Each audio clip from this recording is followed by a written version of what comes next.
जय माता दोस्तों।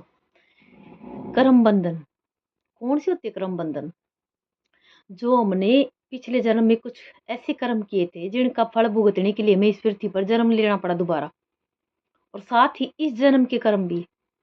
तो कई बोलते हैं कि हमने इस जन्म के अंदर कोई भी ऐसा कर्म नहीं किया जिसकी सजा हमें मिले, लेकिन मैं कहती हूँ कि इस जन्म में भी हर इंसान से कुछ ना कुछ ऐसे कर्म जरूर भी होते हैं। ज़रूरी नहीं कि जैसे कर्म वही हो जो हम जानबूझ करके करें। कई कर्म ऐसे होते हैं जिनको हम अनजानेपन में कर देते हैं। जैसे कि हम ज़्यादा दिमाग नहीं लगा पाते छोटी-छोटी बातों पे, लेकिन वही छोटी बातें यानी कि जो हमारे कर्म बन जाते हैं, यानी कि बड़ी बन जाती है वही छोटी बातें हमारे जीवन की। कैसे? कर्म बंधन में जैसे सबसे पहला तो जैसे कि अगर हम किसी को कुछ भी ऐसा कुछ गलत बोल के उसका दिल दुखा रहे हैं। सामने वाला इंसान हमें सही कह रहा है, लेकिन हम उसको कुछ भी उसको उसके अपोजिट बोल करके उसका दिल दुखा रहे हैं, पहला तो।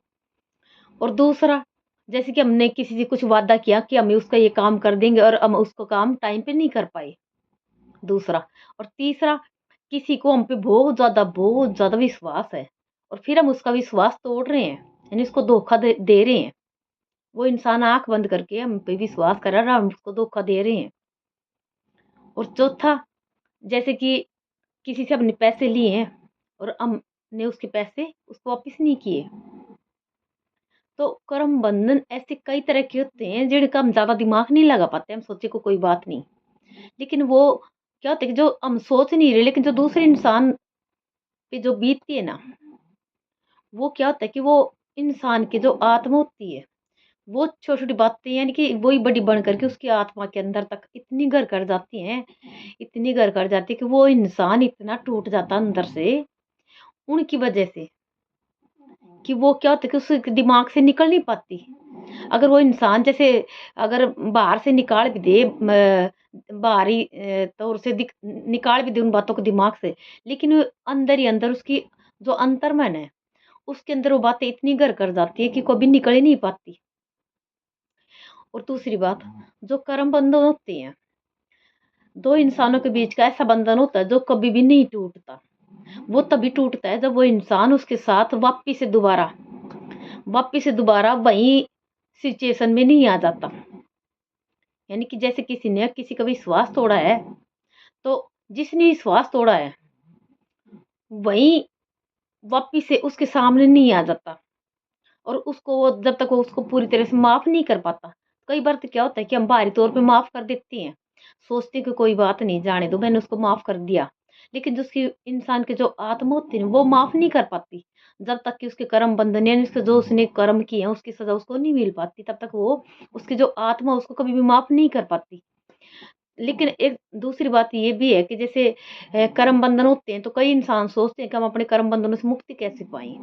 तो सबसे पहला तो कर्म बंधनों से मुक्ति का सबसे बड़ा उपाय कि अ, अपने दिमाग पर और अपने दिल पर ज़्यादा बोझ ना लें। यानी अगर आपसे गलती हो भी गई है, तो आप सामने वाले इंसान से माफ़ी माँगे, बार-बार माँगे, एक बार में कभी भी माफ़ी नहीं मिल पाती।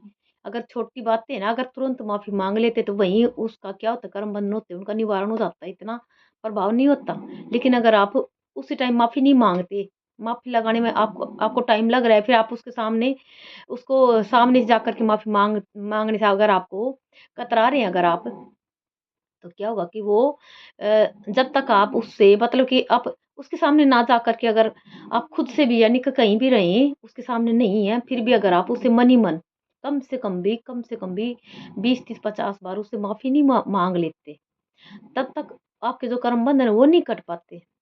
तो कर्म बंधनों के लिए एक ऐसा छोटा-सा एक आजकल का ऐसा उपाय भी है जिसको अगर आप लगातार भी करते हैं, तो क्या होता है कि आपको कर्म बंधनों से माफ़ी मिल जाती है। तो सबसे पहला तो कि आप जिस किसी इंसान का आपने बुरा किया उसके लिए आप उसको बोले आई एम सॉरी, पहला तो। और दूसरा प्लीज़ फॉरगिव मी, और तीसरा आई लव यू, और चौथा बोले थैंक यू। बस ये 4 लाइन में अगर लगातार भी आप 5-7 दिन भी लगातार बोलते हैं, दिन में कम से कम भी 20-30 बार, तो क्या होता है कि जो आपको कर्म बंधन होते हैं, उनसे आपको मुक्ति मिल जाती है बहुत ज़्यादा, कम से कम 100 में से 80% आपको मुक्ति मिल ही जाती है।